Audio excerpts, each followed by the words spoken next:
Hello there, everyone. Hello, and welcome back to another edition of What Was I Thinking? With your host, Mr. Lee Syatt. The crowd goes wild. Welcome back, everybody, and happy belated Valentine's Day to all of you.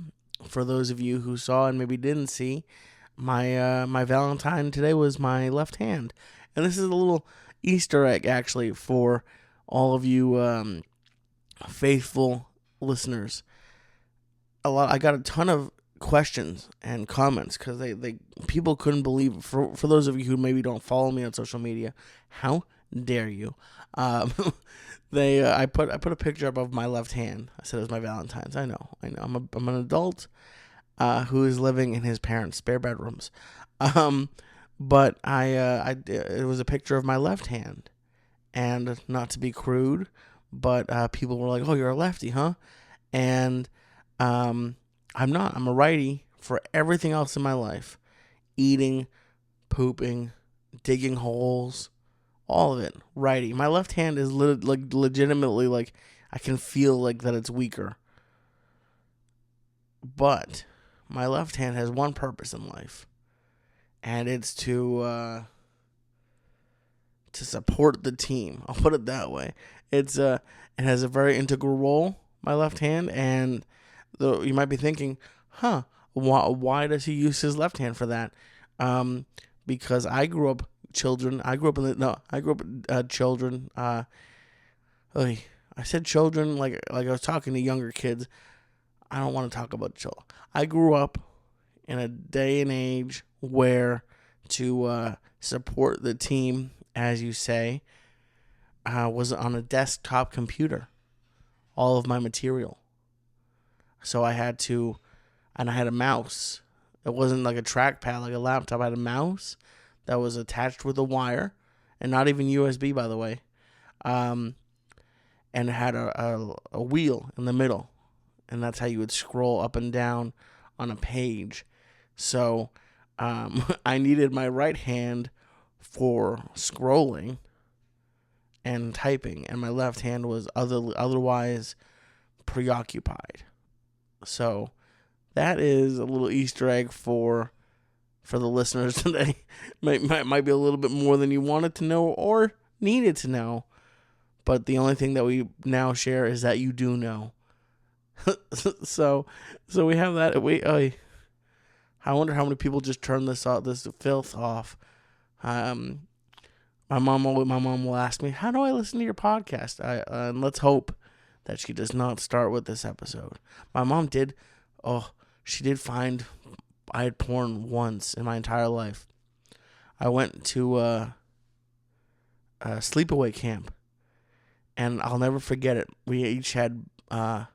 Actually, I guess we didn't. The counselors who slept in the bunk had like little closets and next to their bunks. And God, this guy couldn't have been older than like early 20s, if he even was 20.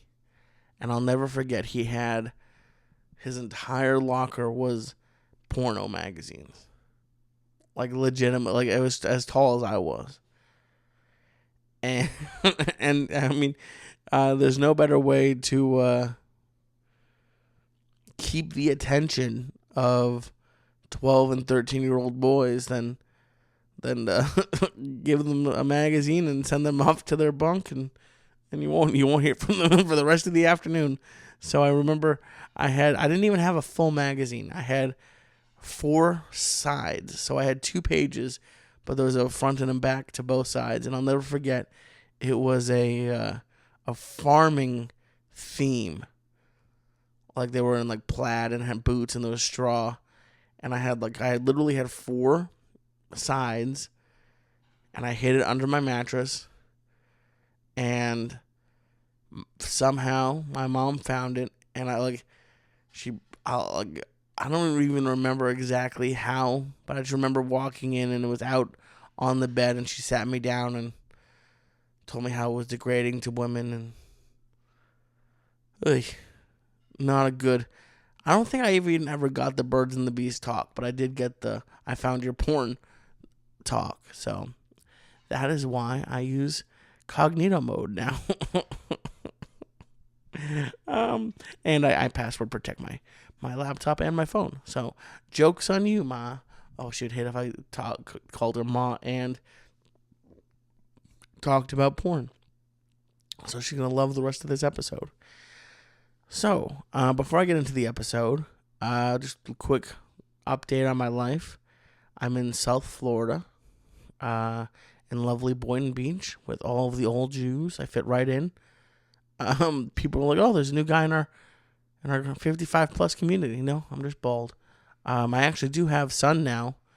Believe it or not, the first time in my life I am anything besides literally see-through white. I have a little bit of color because I've been taking walks at least 2 to 3 times a week with my Patreon. Patreon.com/Lee Syatt. Hint, hint. But I've done that. I'm trying to think. My great aunt, we went and took her. She's 97. We took her to get her vaccine, so that was awesome.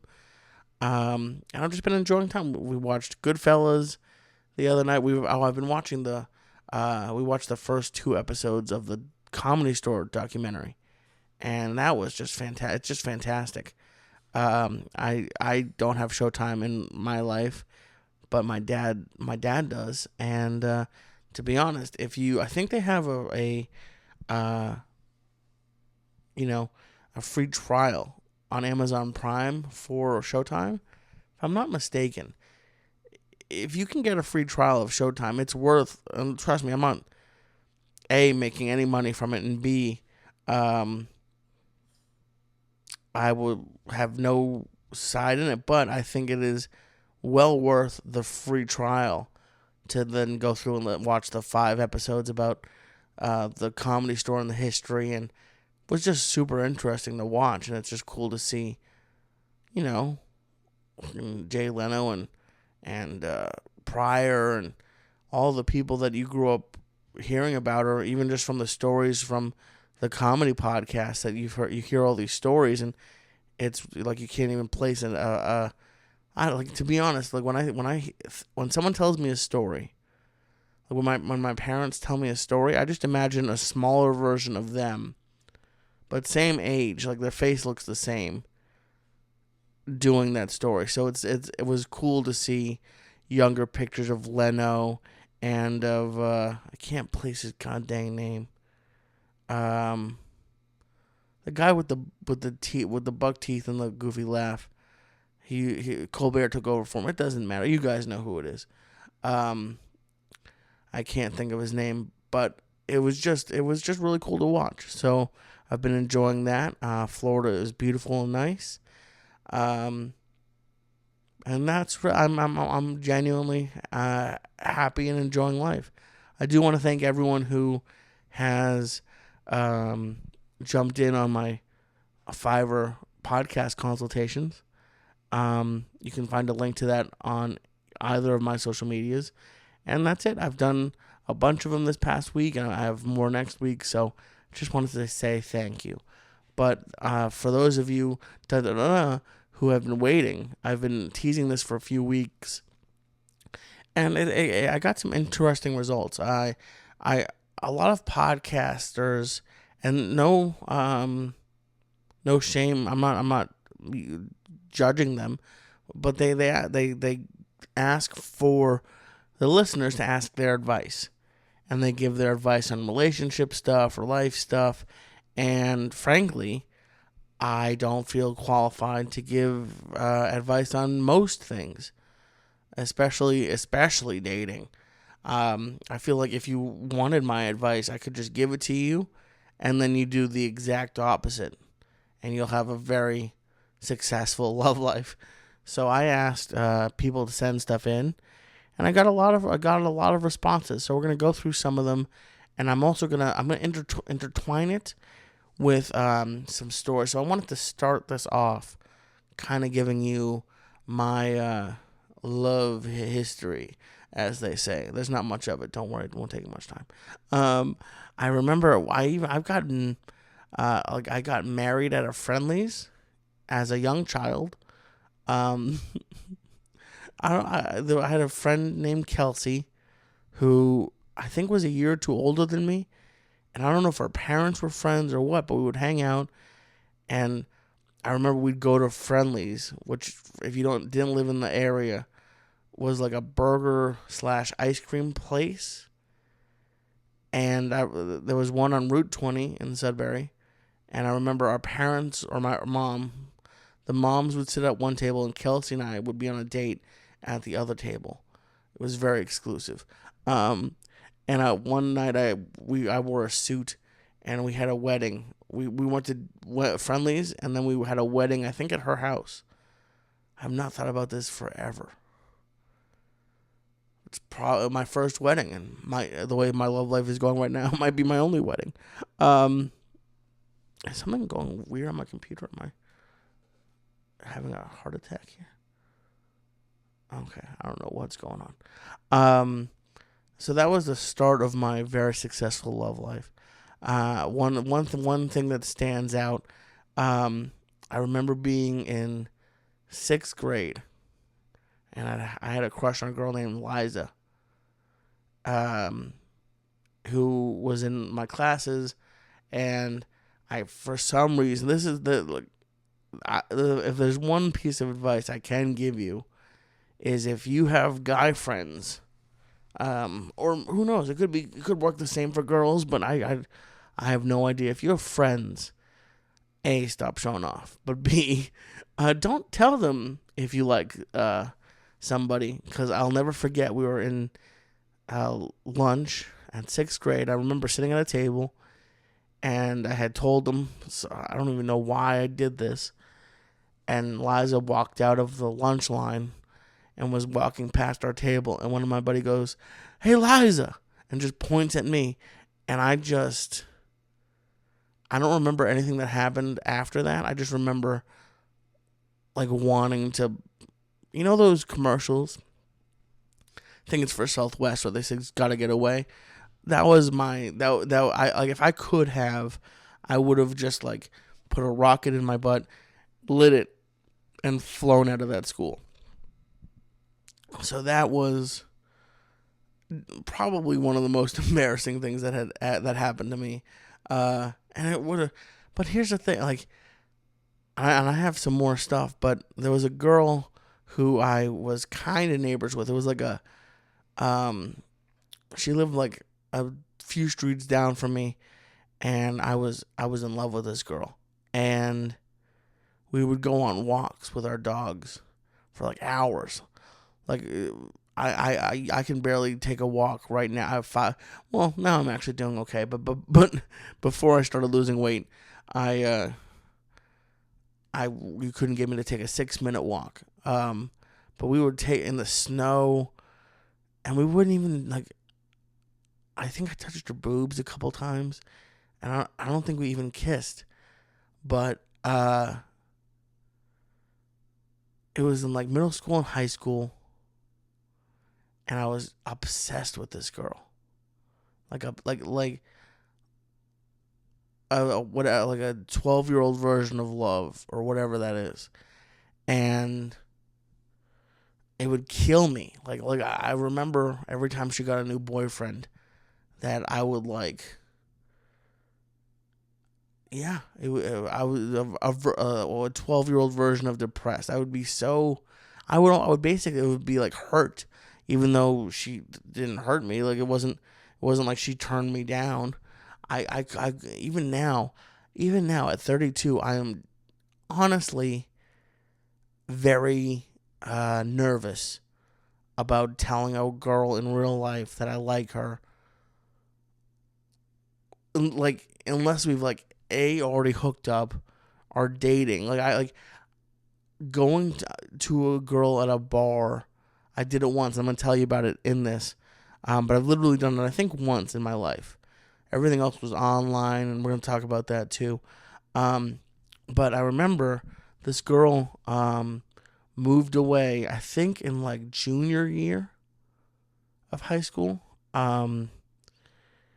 And we were friends and all that, but we reconnected a few years later online, and she's married now with kids and very happy. Not that I'm jealous at all. But we messaged, and she literally told me, like, I had a crush on you in school, and I think in middle school. Like, we would sit on the bus next to each other all the time. And, like, you know that scene in The Office where, like, Pam falls asleep on Jim's shoulder? Like, that happened to me, and that was, like, that was bigger than a blowjob to me. Like, I can't even explain the joy I got from just that. And then she told me that she had a crush on me in school and was, like, just waiting for me to ask her out. I still want to punch myself in the face, and you know the sad part is, like, I still am super anxious about asking a girl out. I'm hoping that when I lose weight I'll feel different about it, but it's a weird thing. I even on the podcast I used to be on, the Church of What's Happening Now, we had on one of the early episodes, we had a guy who was I think he was an amateur bodybuilder. Like he would do, like, competitions, and he was in great shape, but he was heavy as a younger person. And I asked him, do you feel different? Because every time I've lost or gained weight, until there's, like, something big physically, like your pants don't fit, even then, even when your pants don't fit or whatever, I feel the same. Like, I feel like the same person.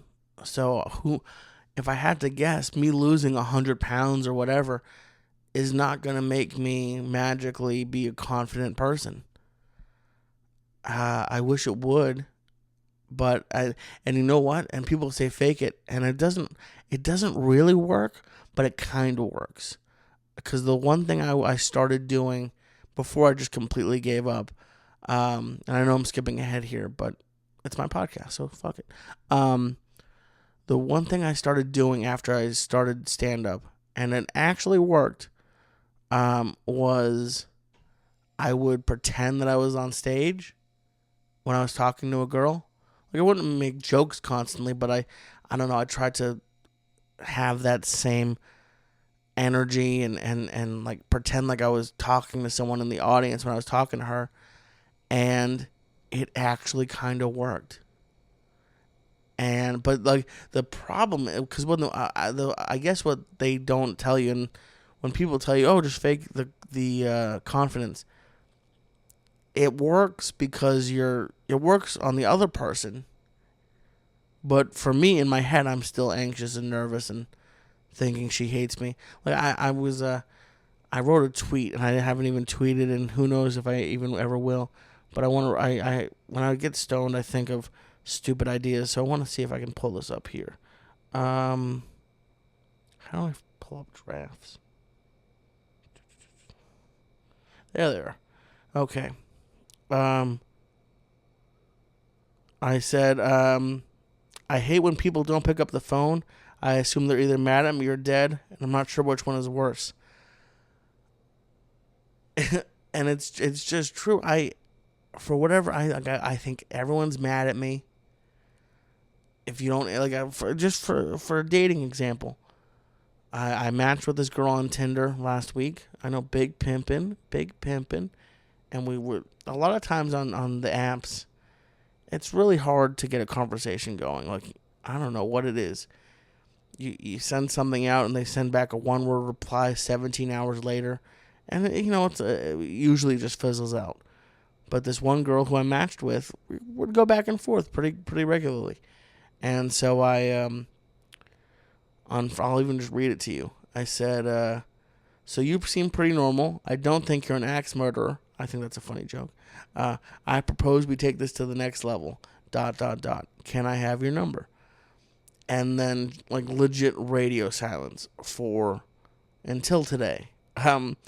And while she wasn't responding, I went back and, like, dissected every second, every letter of that, and I thought the axe murderer joke was stupid, and I said I was the saying I propose we take this to the next level is obviously in my head a joke, but I don't know if she thought I was going too fast or what. And I wanted to reply that night, but I talked myself out of it because it's like that thing in TV shows, like you're not supposed to call for 18 hours or 2 days or whatever it is. I'm horrible at all of that.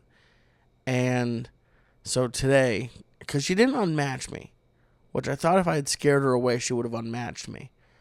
So today, I put the little GIF of Homer going into the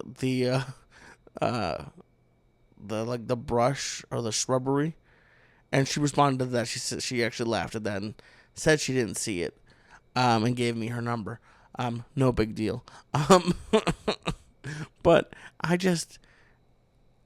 I'm so awful at playing the game the way you're supposed to play it, of pretending like you don't like them. And this could be a lot of women might say, oh, well, that's when you're younger, and real women don't do stuff like that. But the thing I'm learning about everyone, and not just women, and I hope none of this comes off as women hating. The fact that any woman has ever touched my penis is a miracle that proves God exists. So I don't hate women at all.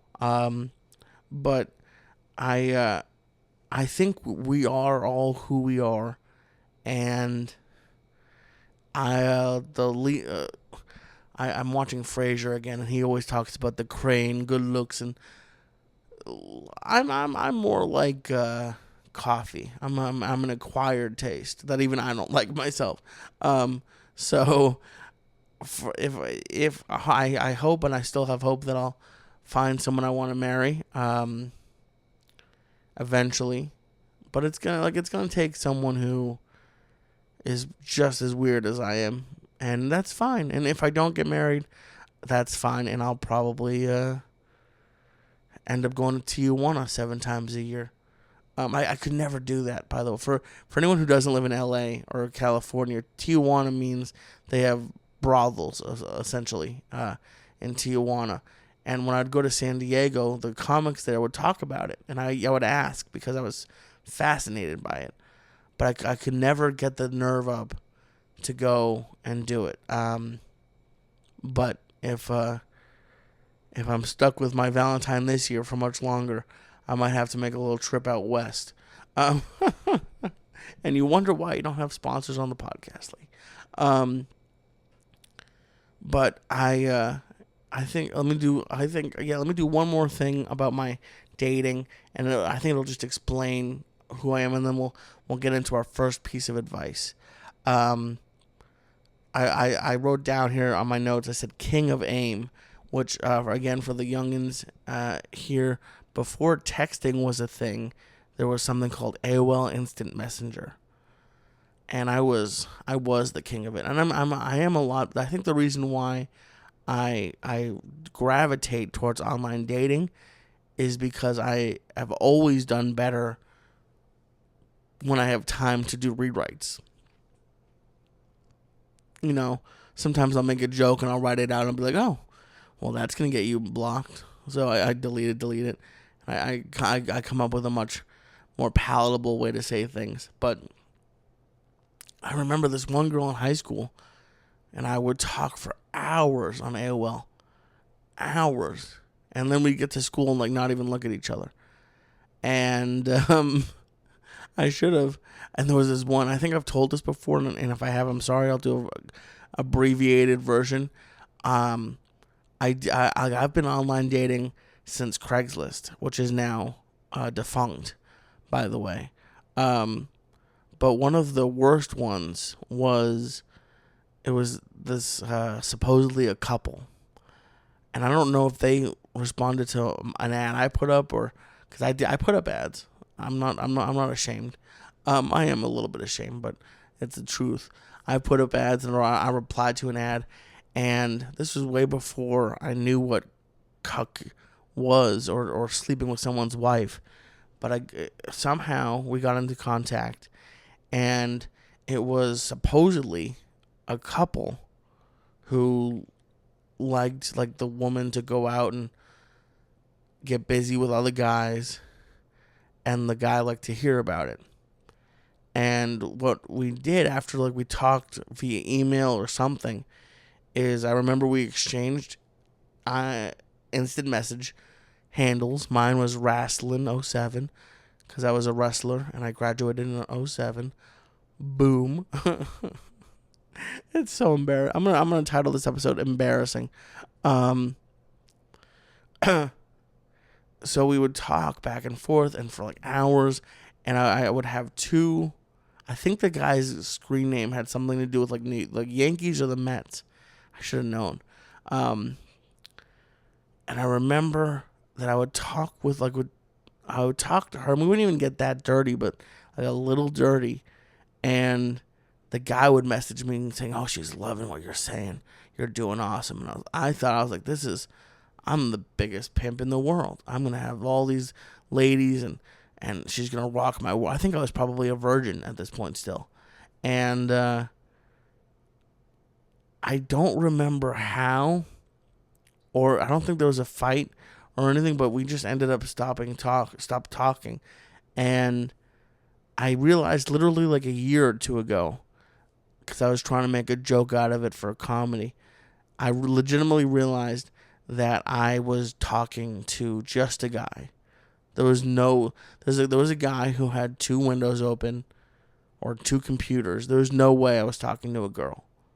I want to think I was talking to a girl, but some dude was just jerking it, fucking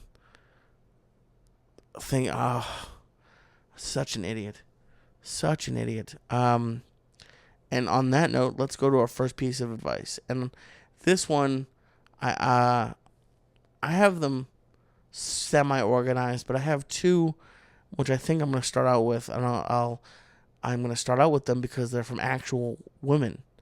And then this shout out to this first piece of advice, because this is not the girl that I'm talking to on Tinder. This is a girl that I met online, and she lives in Canada, and we actually have been chatting it up. And she's actually very cool. She's cool, very good looking, and for some reason has a little bit of a crush on you know who. We'll see if anything ever because legally I don't think I'm allowed to enter Canada right now. Otherwise, I would not be doing this podcast. I would be running there. But like we're friends, but it's like friends with like virtual benefits. Like every once in a while we talk, we say dirty things to each other. But she sent me some advice because she listens to this, and yeah, I'll see this is what she had to say, and I'll just react to it afterward. She said I would just go up to her, be friendly, because she gave me, by the way, this woman gave me a lot of shit, because she was like, do you want hookup advice or dating advice?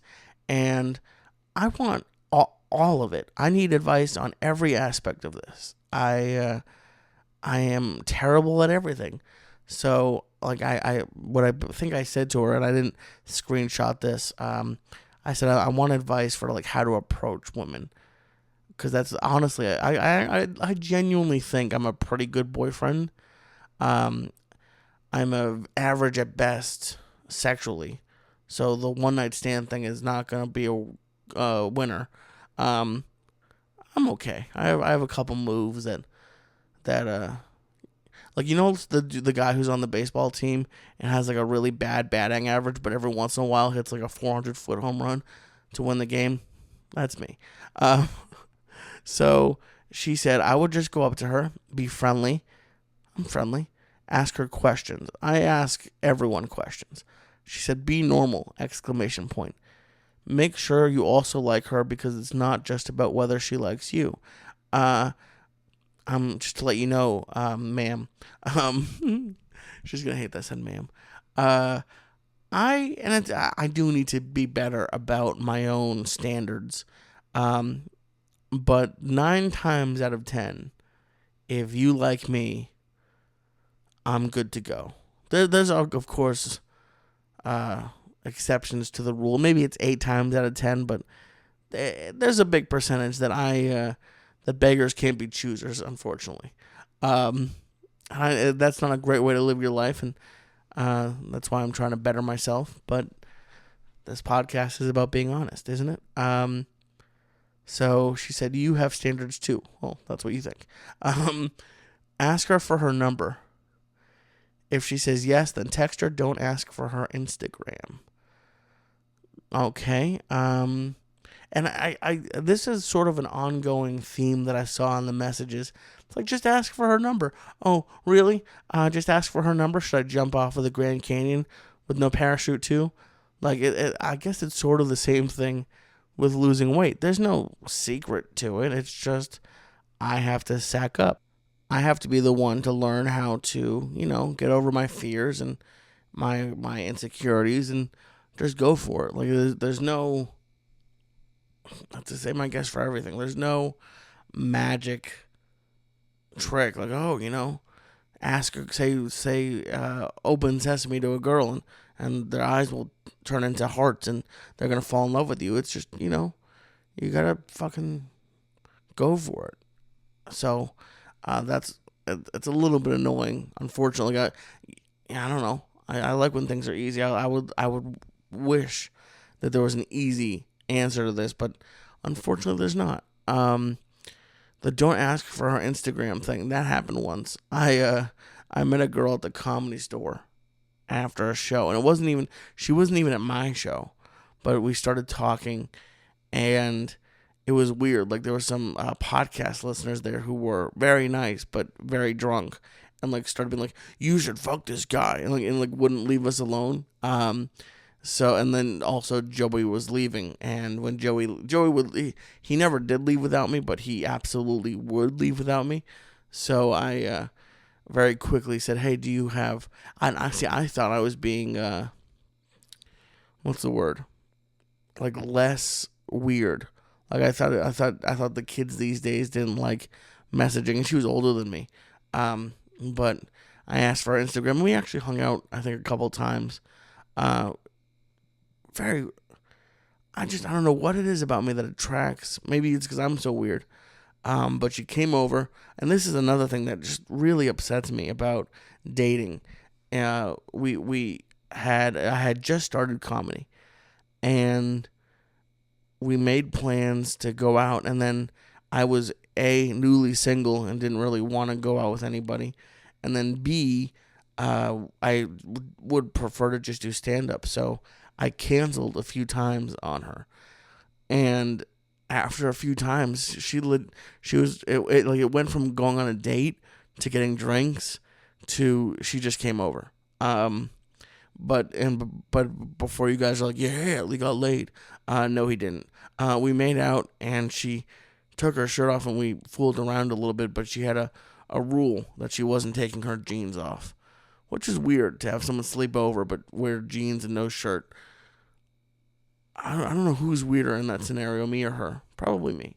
But okay, no more Instagram, okay? Got it.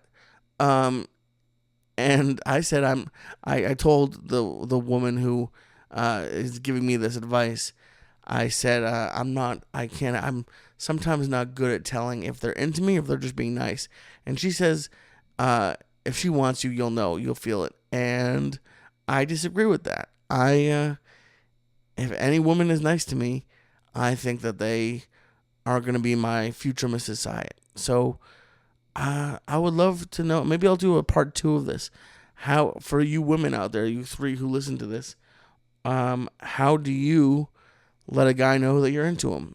And why can't it, whatever you say or whatever you're thinking right now, why can't you just be like, hey, I like you, and like just say that. I was gonna make a joke like and grab my dick, and that's fine too. That'd be great. But yeah, I would just prefer you to say, hey, I'm into you. That'd be awesome. And yeah, so that was it. That was her advice. And I'm gonna go to the next one, because this is from a lovely lady named Taylor. and she said that she met her boyfriend of a year and 7 months on Bumble because she said I heard your episode asking for dating advice, and I would suggest getting on Bumble or Hinge instead of Tinder because people on Bumble and Hinge are more into serious dating, and Tinder is for less serious, which could be true.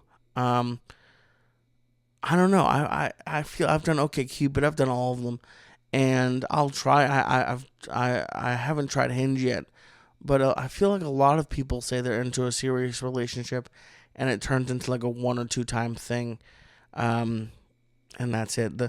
The only girl that I ever met on Bumble was, I don't have regrets, but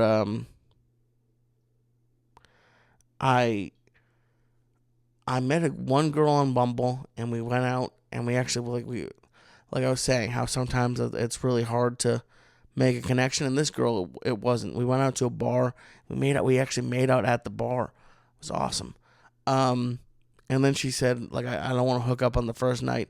So she went home, and then she texted me later that night, and I went over. But it's so weird. Like, it's so, like, I don't know if I believe in soulmates, but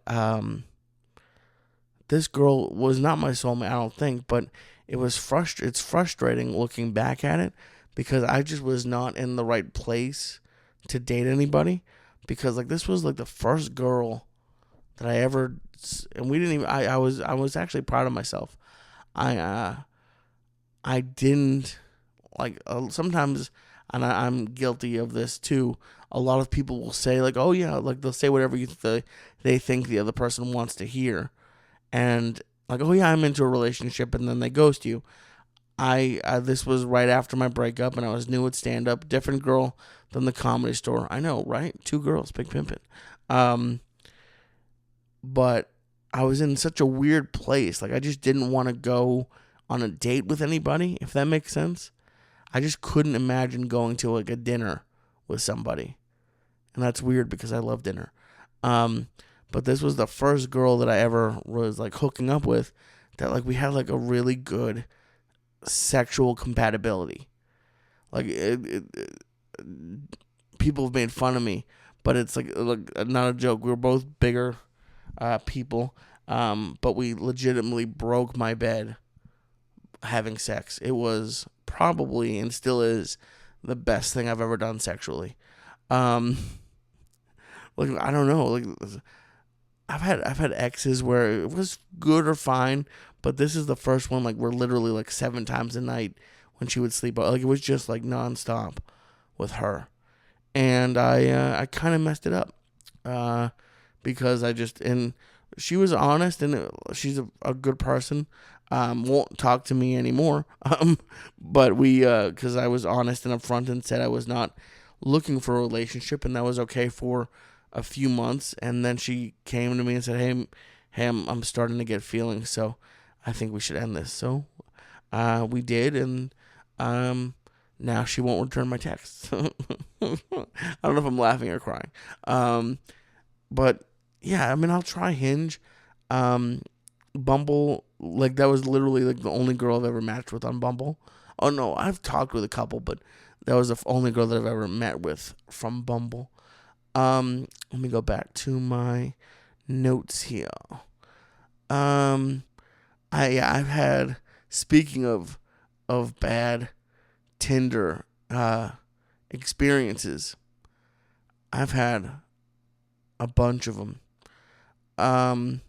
Like for example, like I've just gotten like propositioned like 2 or 3 times on dating. It's not only Tinder, but like this one Tinder one is one that I'll never forget, and I'll tell you an old story too.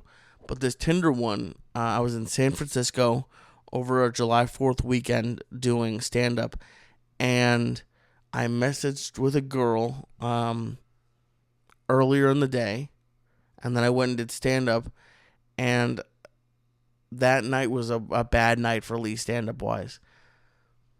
I'll never forget. I had this thought. Like before I went out, I was like, maybe I'll go to a strip club. There's supposed to be good strip clubs.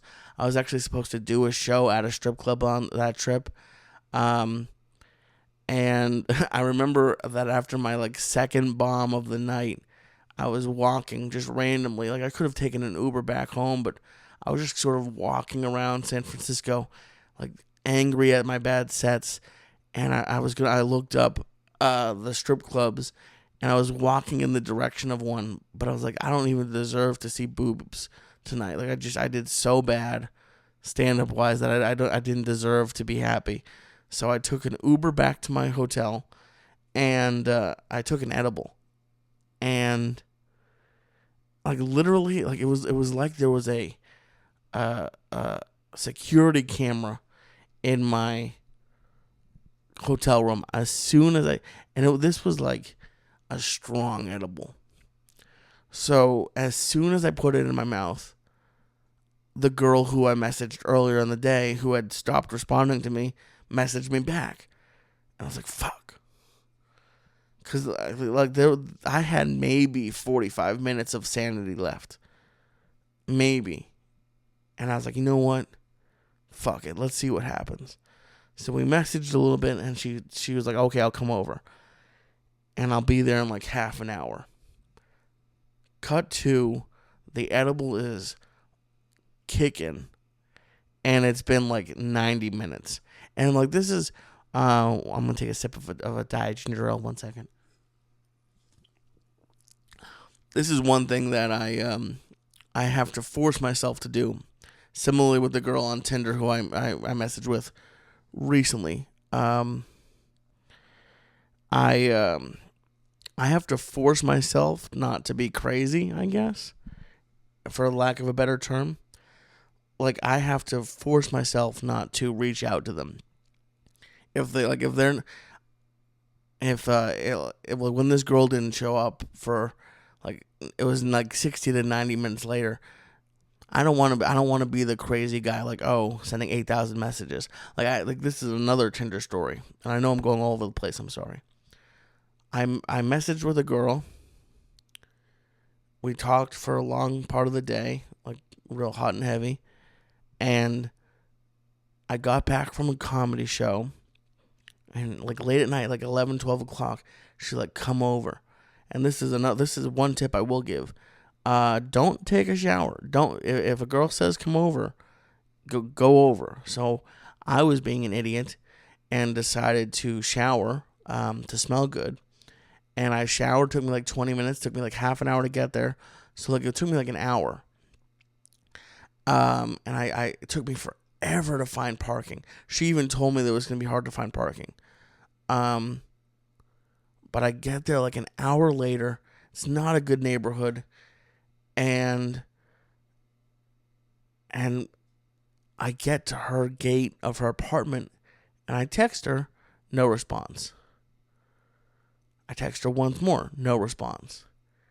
And then I do the call. And then I was like, all right, listen, you've done 2 texts and a call, no response. She either fell asleep or changed her mind, and you don't want to be the guy who has like 800 missed calls in the next morning. So I just abandoned ship and went to freaking Jack in the Box on the way home. So that's just an example of don't be a crazy person. That's the one thing. I want to be a crazy person. I am a crazy person. I would love to text you 1,000 times until you respond. But I don't allow myself to do it. So back to San Francisco girl. It's like 60 to 90 minutes later. I wasn't being crazy, but my edible was kicking. And I was like, all right, fuck it. Nothing's going to happen. Suddenly I get a message. I'm here. I go down. I pick her. I bring her up to the room. She brought a bottle, which I paid for. I gave her some money for, which it ties into the story later on. And guys, like I've never had a better first interaction. She and this also goes back to types. She was a fine looking person. Nothing like, not a circus freak or anything, but she wasn't like normally what I'd be into. And But like we were just like I was on. I don't know if it was the edible or stand. Like I had a better set with her than I did stand up wise. Like I was telling jokes and she was she was laughing so loud. I was like, I'm gonna get in trouble because she's laughing, and she was like touching my arm, and I was like, this is the best night of my life. Fuck stand up. I'm gonna hook up with this girl in San Francisco, and I'm a pimp now. And so we were drinking, we're taking shots. I remember it was Ciroc, my first and only time ever drinking Ciroc. And like I started noticing that she started getting a couple texts. And I made a joke and I said, is that your next date? I'm trying to be funny. And she goes, actually, it is. And I was like, what? And she goes, well, I don't know. I don't really feel that much of a connection with you, and we can finish the drink, but I don't think anything's gonna happen tonight. And I was upset, but I was like, okay, like I was still high out of my mind. But I'm not gonna, she wanted to leave, so I said, fine, we'll finish this drink and you can head out. And after we finished the drink, she looked at me and she goes, I feel bad. You look disappointed. And I said, I'm not gonna lie, like I am disappointed, but if you're not into it, that's fine. And she goes, I forget how she worded it. She said something to the effect of, like, well, maybe we could work something out, or like she might have even been a little bit more blunt with it. She wasn't like, well, if you paid me, I'd be willing to do something, or something. She made it very clear that she was in the sexual business, and I said no. And she could have been Usain Bolt's cousin, because as soon as I said no, she was out the door. Like it was like poof, the gun goes off and she's sprinting out the hallway.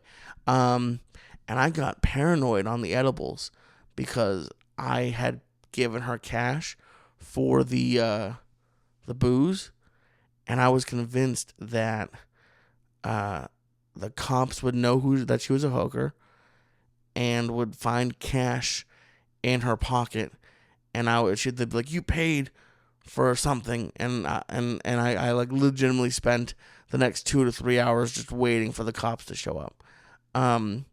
Thankfully they never did, and I blocked her number almost immediately, but she unmatched me on Tinder after that very quickly. So just so you know, some people on Tinder might be hookers. And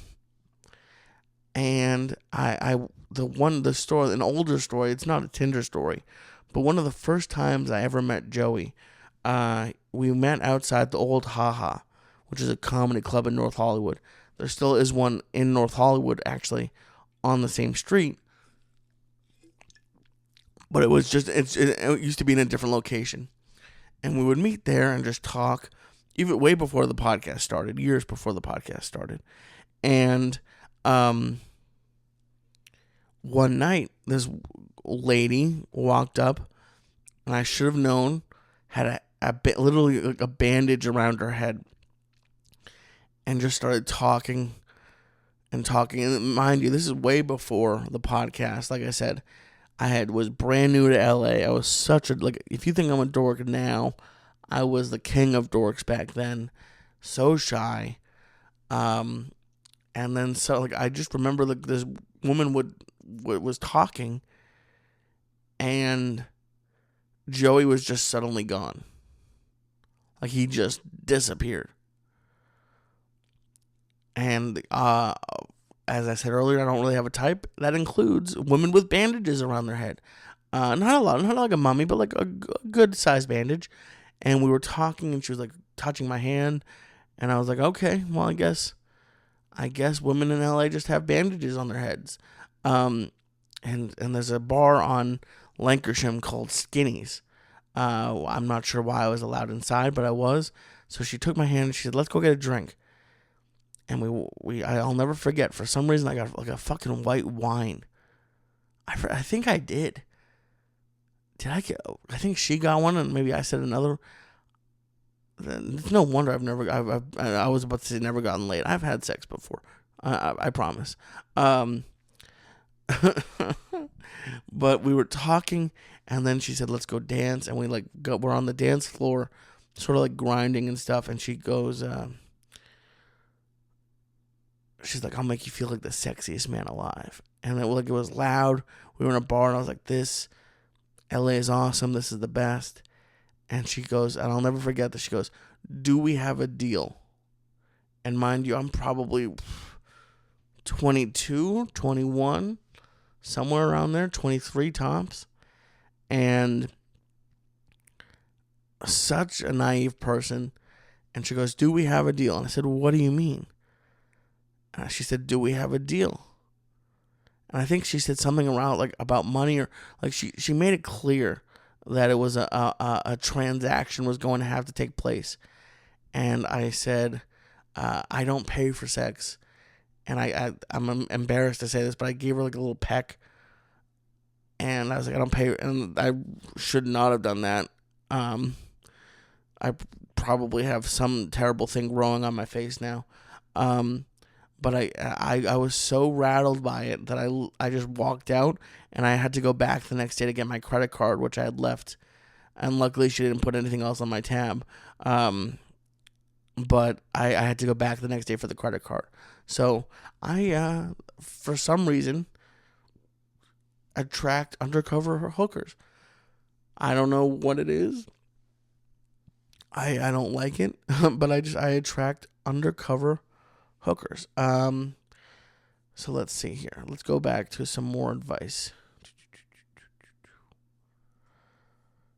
So thank you, Taylor and Mystery Woman. This one, there's a couple quick ones. This one is from Nick. He said, "Don't pursue her. Let her pursue you." I would love if a woman pursued me. I guess I just don't know how they are. But I guess that really does go to what I was saying before about, like, and I guess this is what the girl who I've been talking to is saying. Like, if you think something like she likes you, she probably does. And like, you can let it, I guess, Nick, a question I have is like, do you mean like don't tell her you like her at all?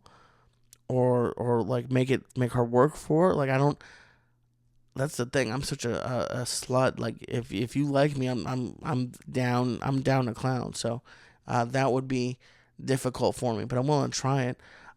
Anthony said, "Be yourself 100%. Even if you attract less people being you, those people will fuck. Wait. Oh, I thought he was saying will fuck with you. He's just saying those people will fuck you for who you are." That is a very positive, dirty thing you just said there, Anthony. Thank you. That is true. I do hope that I can learn to be myself. I don't know, being an introverted, shy person, I have something I don't like about ways I've been in the past, is I do find myself sometimes, what's the word? Kind of mirroring people and like being who I think they want me to be. And that's why things don't work out. It's, I need to be better about being true to who I am. And this one is from, Joshua. And he had a similar thing. He's just said, "Be yourself, don't change." So thank you. It's a hard one to follow, because I mean, when you're self-conscious, you're like, I'd rather be anyone but myself. But and I don't know if I believe in soulmates, but I would like to think that there's at least someone out there who is in the middle of the Venn diagram of finds you attractive and likes you for who you are. It's a small amount. It's like one or two, but I would hope I'd find it. And this next one comes from Ryan, who's on my Patreon, and we call him Hot Ryan. He is a very attractive guy, but he is a Ryan from San Diego. He said, some people might not like this. He said, "If you're just trying to get ass, do and say whatever you need to until you get it." If you're if you ask out 100 women, you're bound to strike gold eventually. Um, that's probably true.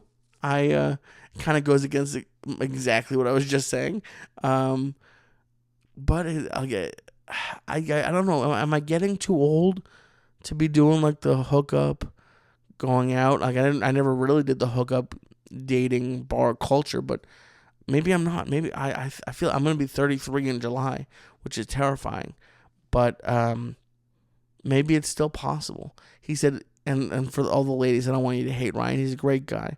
He said, for a healthy, loving relationship, be patient. Be picky and be you. Be with someone who you will enjoy meeting, courting, and experiencing life's greatest moments with. That, Ryan, that is, it starts off disgusting and ends very heartwarming. So, yeah, I think that was the hardest part about the big breakup that I went through a few years ago. Is especially when you're with someone for a long time, they really do become your best friend. And like late when they're gone, it's hard, it's frustrating. It's because like the person who you would go to with everything just suddenly isn't there anymore, and it's jarring. So that was a lovely thing you just said there, Ryan. I'll focus on the lovely thing more than the do and say whatever you gotta do thing. But the sad part is it's probably true. This is from Francis. He had a similar idea. He said, ask out as many girls as you can, either in person or apps. It's a numbers game. And I guess that's true. I don't know what I'm so afraid of going to, like asking a girl at a bar. I do have a story. I'm going to tell this one last thing. And I'm going to tell you a story that happened to me recently, a couple years ago. Topher said, never chase, always lead. Make yourself vulnerable, but maintain confidence and trust your gut. Never chase, always lead.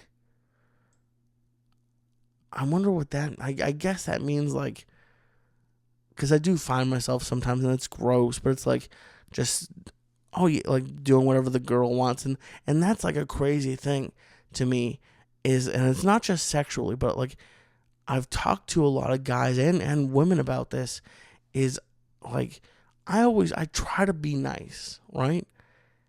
And I don't know, that's just I'm not always a nice person. I've been a mean person probably a lot of times, and I'm sure there's a lot of people who don't like me, so I'm no saint at all. But I do try to be nice as often as I can. And it's not even just being nice, but like I try not to make anyone angry, I guess is a better way to put it. And it's hard for me to, I guess, speak my mind in a way. Does that make sense? Like, I found from women and men who are good with women, they say like women, I guess, respect you in a weird way for like calling them on their shit. Which I don't know, maybe I would do the same thing if a woman called me on my shit. My first reaction to that is like you gotta tell them to shut up and stop yelling. Like, it makes me, even just saying it makes me uncomfortable for some reason, and it shouldn't. I don't even know what it is. I should have a therapist on who could like tap into my brain and like see what childhood traumas I have that are making me feel this way. But yeah, I'm not good at leading. That's an issue that I have. But the numbers game, yeah, the problem with that though is like I had just broken up with my ex, and we went to Austin. Joey took me to Austin, and I remember I went to a bar, and I went by myself, and there was this girl who was attractive to me, and this is something that I asked the girl that I'm talking with now online too, and I said, like, how do you get how do you get them away from their friends? Like, it's Dane Cook had that joke about women dancing around bags, and it's true. It's just kind of it feels more intimidating to go up to a girl who is with a bunch of people. So I remember we were at like an L-shaped bar, right? So I was on the long side of the bar near the corner, and for everyone who's watched Cheers, she was sort of in like Norm's seat or like Cliff's seat. She was on the shorter side of the bar at an angle. So we were kind of oddly facing each other at like a 45-degree angle sort of thing. That's real nerdy. But I caught her eye, and I'll never forget this. I like mimed a drink to her. Like, did she want a drink? She shook her head yes. And I sent the bartender over. She got a drink. She reached over, squeezed my hand, and then that was it. She went to started talking to people again. And like that was just my night. That was just my only experience of actually hitting on a girl at a bar. And I guess it didn't go terribly. I mean, I guess that's the way I could look at it. She didn't throw the drink in my face and go, "Ew, short people, gross." But I like it. It was a lesson. Like I need to separate them, and like be closer to them, and like I don't know. It sounds kind of scary the way It sounds like I'm trying to trap them, which I'm not. But I don't know. It's the theme of this podcast is Lee has to grow a set of balls, and I'm good. Once we're dating, I'm fine. And I feel like I'm a pretty good dater. But it's just I am just god awful at the courting part. And this piece of advice comes from someone named Mankey. They said, treat her like your friend and make her laugh. If she's the one, she won't be obsessed about all the comedy people you know. Good luck. Ain't no man got the answers. That is a very wise thing you said there, Mankey. Yeah,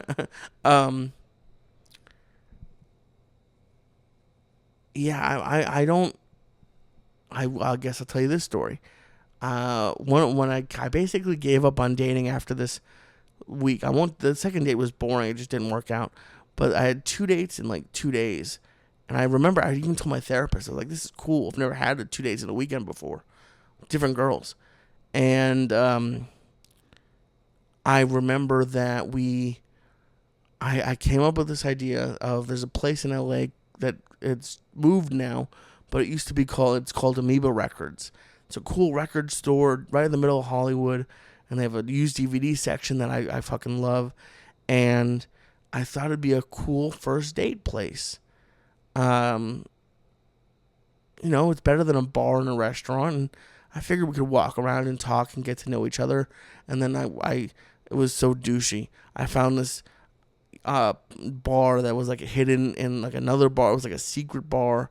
I had no place being in a bar like that. But we met at. Did I pick her up?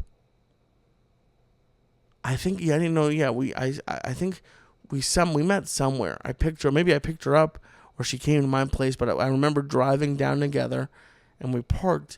And in the parking, like I'm not famous. I hope you guys know that.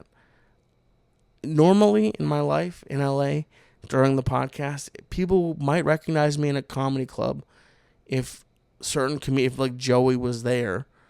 And then like once every couple weeks some guy would get real excited. And it was honestly one of the coolest things ever. It was nice everyone was super happy to see me, and it was cool, but it wasn't something that I dealt with very often. This one night started in the parking lot, and we were in there for maybe an hour and a half to 2 hours, and it was like I wish I could find out what she thought. It was like I paid people to recognize me, because we were there for like an hour and a half, 2 hours, and I think like 10 couples, or like 10 groups of different people. Some of them were just single guys, and some of them were on a date.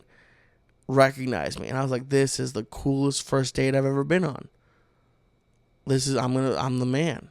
I thought I was so cool, and I thought it was going well. We went to that stupid idiot bar, and we got a drink, and she came back up to my place, and we had very disappointing sex. And it's just like, this is why I hate online dating. We had that one interaction, that one date, and we talked a little bit after, and then she sort of ghosted me, and then it was weird. Like, she ghosted me, but then came back and was like, "Oh, why didn't you like pursue me?" Like, after, like, she like wanted me to text her multiple times after I stopped, and I said, "Oh, I didn't want to seem crazy," and she said, "Oh, you should reach out again." And so I reached out again one more time, and she ghosted me again, and then I basically gained 60 pounds and stopped dating entirely. But I said all that to say, Mankey, I don't normally lead with, "Hey, I know a couple famous people." It is cool though. At comedy clubs, I've met a couple at comedy clubs, but mainly it was girls with boyfriends. I'll tell you this one. In a little bit. I'm going to go through a little bit more advice, but then I have a good, I have I guess the worst luck. Let's see here. This is from Eddie. He left a voicemail, and I'm just on my laptop, so I don't want to play the whole thing with just the mic next to the speaker. But he left he had an interesting point. He said, to kind of run your stories and like the interesting things you're gonna say to people who already know you and know your stories. So like it'll force you to come up with new and interesting things to say, and sort of like an open mic for dates essentially. And sorry, I just got a little lightheaded there. That was weird. Sort of like an open mic for dates, and by the time you actually go on a real date, you'll be set and you'll have like your stories, and like you'll seem more confident. So I thought that was actually a new take, which not many people had said. Jesse said, "Find a girl who has the same interests as you." That is smart. Most of my interests involve being inside. So unless they're already in the house where I am, it's going to be hard to find them. But I like that. I think it would definitely help. And the best relationships I've had were definitely with people that what's the word? I had a lot in common with, just on top of sexual attraction. Let's see if I can find a good one. Oh, this one's a funny one from Moises. He said, essentially, to find a woman who is sexually experienced, because that is the best thing for a man. He said he knows that sounds dumb, but as soon as you start getting some action, she'll make you feel great and forget whatever problems you may have. And that's true. It's sort of true. Like, it's a weird game, right? It's like you don't want, and I'm sorry, ladies out there. It's just, hey, you want tall guys with big dicks, so we don't all get. It's not all fair in life, but it's weird because guys, you think you want like a really sexually experienced girl, but then there's like a point where you're like, do I want to date a super sexually experienced girl? And it's like, I don't know, maybe I'm different, but it's there's definitely a line you don't want to cross. So I don't know if that would work for like long-term relationships. But yeah, it's weird. Like, you don't want, like, I don't know. Maybe I'm just insecure, but it's like you want the girl to like sex and be good at it, but maybe like have it be like she was born with it, like it was just a God-given gift. Let's see here. Keelan had a bunch of good advice that was basically, I'll just sum it up with the best way, he did it. He said the best way to be better with a woman is to become a better person. And he said you can do that by like don't doing things that are bad for you, take as much responsibility as you can, and just like be yourself. And I like that. And you hear it a lot in movies and TV, but it's like you can't love someone until you love yourself. And not to be like depressing. I mean, I don't know if I love myself. I don't know if I like certain things about me, but I don't know if I love myself. I think that's part of what this stupid freaking pandemic is about. Is I'm trying to lose weight. I'm trying to build businesses, and I am trying to better myself. So I should find a way to get me to a place where I do love myself. And I don't hate myself, but it's the idea of loving myself is kind of weird. Um, let's see here. Yeah, there's a couple good ones. I want to give a shout out to everyone. Daniel, he wrote a great email. I just it's a little long. I don't want to read the whole thing on the here, but it has a lot of the same advice that a lot of people gave. Let me see if I could pick one out here. Yeah, he was talking about a lot about talking to people in person, not as much on online, and to like actually do a little bit of research and look them up a little bit before the date, and that could really help. So thank you very much to Daniel for your advice. And let me see here. There's a couple more, and I just want to tell you. Hold on. God dang it. Oh, I do remember the story. So yeah, I want to give a shout out to Jarko. Did I pronounce that right? Yeah, Jarko. He had a bunch of great advice, basically to meet women in person, which we've talked about, and how it's just I gotta basically sack up. So thank you very much, Jarko. And then Adrian also sent in a great email, and he had actually a very interesting point, and something that I actually think I'd be good at. Strangely enough, I was voted best male dancer in 8th grade in my middle school. I got a bouquet of Tootsie Roll Pops. I'll never forget it. And he said a great way to meet women, which I think is actually a brilliant idea, is he said to go and learn dancing, like salsa dancing. I don't know how good of a salsa dancer I would be, but I do like dancing. It's weird. I don't know if I've grinded. Is that a verb? I don't know. I don't know what the kids are calling it these days. But when I was in middle school and high school, and I wasn't doing much of it, but it's just the girl puts her ass in your junk and you just kind of sway back and forth. And so I've done that, but not like real adult dancing. And I used to like it, like when I did the kettlebell class. We would have to stay active in between sets. And this one woman who was in the class with me said, "Oh, you really like dancing? You should take this hip hop class." And I've thought about it. So you know what? Maybe I will. Once one of them opens up, maybe I will take a dancing class. That's some good idea, Adrian. Thank you very much. So I want to, before I tell the story, thank everyone who gave me their advice. It's essentially we just gotta, and I got a lot of messages from people saying they have similar issues. You just gotta believe in yourself, is what I'm hearing, and not be getting rejected. I guess isn't the worst thing in the world. It's a scary thing. Definitely, I don't like it. I hate it, but it's I guess if they reject you, then you weren't gonna be happy with them anyways. Like you wouldn't want them to be in your life. So that's something that I'm learning. But the story that I'll never understand.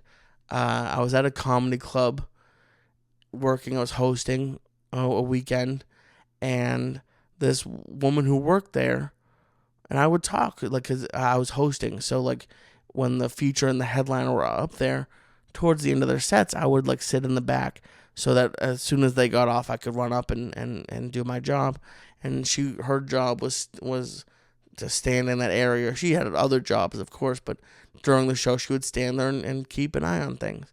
And we would joke around and we would talk, and she was very pretty, very good looking. And I'll never forget, this is the only time it's ever happened to me, is like the last night after the last show on Saturday, she came up and like gave me her number like unprompted. I just thought we were gonna be friendly and chat and all that, but she gave me her number with a heart over an I in her name. Like no joke. Like this is like if that had happened to me in middle school or high school, I would have just floated into the air out of happiness. So she gave me her number and we texted a couple times, and she pretty much ghosted me, and it's like, and I'm a former my name is Lee, and I have ghosted people in the past. I'm sorry. It's not something I'm proud of, but it's like when you're on the other side of it, it really shows you how shitty it is. Especially when like she like just gave me her number, and I have witnesses to this, by the way, if you don't believe it. She just gave me her number and but then just changed her mind, and it's just like I think that's why this thing is so. I don't know. Is that why a lot of people get married young?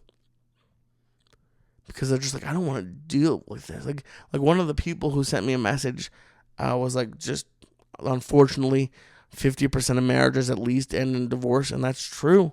It's true, and it's like, I feel like maybe a lot of people get married just to get married. So I to end on sort of a positive note for myself and for all of us single people on Valentine's, like, I remember when I was a kid, I didn't want to be the old parent. I don't know why. I vividly remember having this thought that I wanted to be a young parent and not be like the old parent. I think an older parents came in. I thought it was weird. And now I'm going to be 33, and hopefully I'll have a girlfriend by 33, but most likely I'll be single. Well, who knows? We'll see. It's hard I don't know how people are dating at all in this pandemic. But I guess what I'm learning is, or what I'm hoping is like the fact that because I could have married my ex. I think we both thought we were going to get married at some point. My dad even on this trip had said, well, we all thought you were going to marry her. And I did too. I told people that. And it didn't work out. And obviously none of my relationships have worked out in that way. But I'm hoping and hopeful for everyone who's listening that will end up being a good thing. Look at Joey, and I for those of you who, if you're listening and you don't know who he is, he's a comedian that I worked with and for, and he had a daughter at 50, and he has never in his life been happier. So I hope that I don't spend another 17 years single and without kids. That would be upsetting, but I'm hopeful that the wait will be worth it, essentially. Like, I'm hopeful that the work I'm putting in and that you're putting in means that we're going to find who we're meant to meet at some point.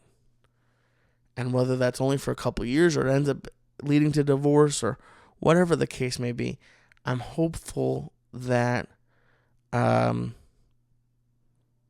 I've said a couple of times, I'm not sure if I believe in soulmates, but I would love to believe in soulmates. That would be great. I think it would be better for the world. Like, it'd be nice. Like, it's like why I try to be nice and believe in people. It's like, it's a world I want to live in is where soulmates exist. So, hey, I know Valentine's Day is a shitty day for single people. That's why I put that stupid picture of my hand up as a joke. But don't give up hope. My therapist, I remember my therapist saying to me that a lot of guys, specifically men, give up at a certain point and sort of retreat within themselves, and they don't go out on dates and they don't make friends and they just sort of give up that social aspect of their life. And I get it, man. I get it. I get that the rejection is like, why put yourself through that? Well, I'll just jerk off or go meet a hooker or go on Tinder every once in a while or whatever. But I'm guys, like, I'm what is it? Sorry for that. It's at least 3 to 4 years after I broke up with my ex. I think this might be 4 years coming up or just past. And I am just like now, within the last 6 to 8 months, like ready to like actually date someone else. And like I don't know if I'll ever fully get over that relationship. I'd like to think so. I'm like and that's not to say, by the way, that like if my ex came to me and said I want to get back together, that I would. I genuinely, like, she's a good example of what I was just saying. We had a great 4.5-year relationship that ended for various reasons, but it ended because I knew, and I think she does or would agree with me now too, that we were it was great while it lasted. But I think there were some issues that in a marriage, it would have been one of those marriages where, and you got, who knows if you have kids or not, but it would end in divorce. And that's, that would not be, like, I don't know. I'm hopeful that whenever I get married, it does last forever. So I need to start taking my own advice and learning from my own mistakes. And, you know, I'm going to take this time this year and learn to love myself as much as possible. We'll see how that goes, but I'm hopeful that, you know, it'll happen when it happens, and I hope it does. I hope that by this time next year, I can do an episode telling you how great my relationship is, or even if I'm not in a relationship, that I hooked up with a bunch of chicks. I don't know what you want me to say, but I'm always trying to evolve for you guys, and I'm a slow evolver. I'm slow at everything, but I really am trying. I'm not perfect. It's gonna take me a while. I'm gonna make mistakes, and I'm gonna revert back to what feels comfortable. But I hope you do know that I am genuinely trying. And thank you for listening to this episode. Thank you to everyone who gave me the advice.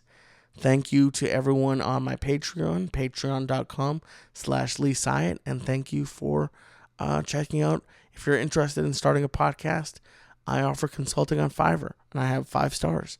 Thank you to everyone who's done consulting with me so far. So thank you very much to everyone, and I love you. Oh, and I got a cool episode next week.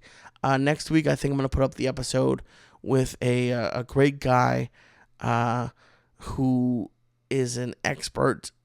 I don't know if you'd like me to say that. He's done very well with Bitcoin, and sort of similar to the doctor episode, I ask him all the dumb questions I have about crypto. So that is very cool. I think that's going to come out next week. So thank you for listening, and have a great week. Bye, guys.